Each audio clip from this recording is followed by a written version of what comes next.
influence and possibility of radical Islamic terrorism. As we've been reporting, Omar Siddiqui Mateen said to be part of an FBI investigation back in 2013 and 2014, according to the Daily Beast.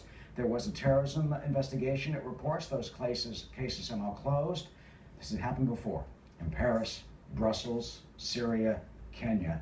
How do we stop it? Can it be stopped?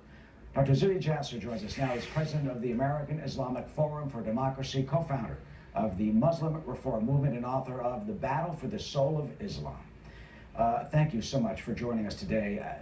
And Americans all over the country right now are asking, how does your religion, how can you stop this perversion, the ideology of terrorism that has struck this country since Saeed Nusayr killed Meir Kahane back in 1990. We've been living through this here in our country for 26 years. Well, Eric, my prayers, and especially in this month of Ramadan, are with the victims, the families, with Orlando, and with our country. And words cannot express. Every time this happens, we keep telling ourselves, at which point are we Muslims going to look in the mirror and begin to declare war on what has declared war on us as Americans? And that's what really needs to happen. This is not violent extremism. It's not lone wolves. Please, I beg of you to stop using the term lone wolf. And this is an ideology, a global ideological movement that is political Islam, that has its different shapes. It attacks free speech. It attacks free secular countries. We saw it with Charlie Hebdo, and now the homophobia that is central to political Islam has been why this community was attacked, and we need to confront it and be real and stop the denial. So Muslims need to be part of it. We can't get past it without real reforms to get our Sharia Islamic law out of the 13th century in which it's stuck. And we need to have, and look at, they said that this individual declared allegiance to ISIS as he was being shot by the police officers. That allegiance is the enemy, which is Islamo-patriotism, and we need to fight that Islamo-nationalism if we're going to win this. Yeah, we haven't heard that confirmed yet, but clearly that will come up, I'm certainly, with the investigations. And you have a very good point.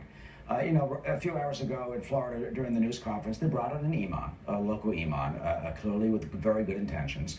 But at this news conference, the imam said no one could have predicted this. You know, it should not be sensationalized, but of course we can predict this. I mean, as you said, it's happened in Bacalan, it's happened in Paris, it's happened in San Bernardino. This is just the latest of these type of attacks. Yeah, you know, listen, I know he called on Muslims to help police, etc., but they almost talk about this as if they're bystanders and they have no idea how this would happen. In Chattanooga, the killer, the terrorist, declared that he wanted to establish Islam days before he committed the act. San Bernardino, they were part of the Huda Salafi jihadist school.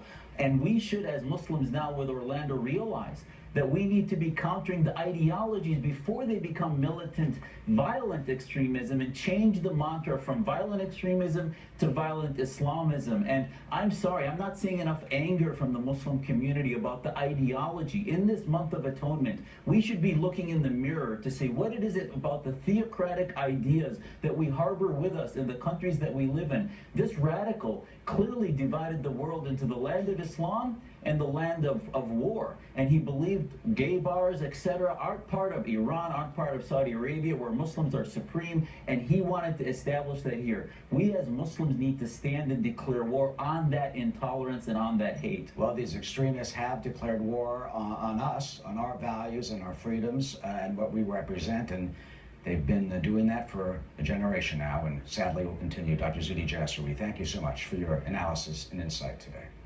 Thank you. Thanks, sir.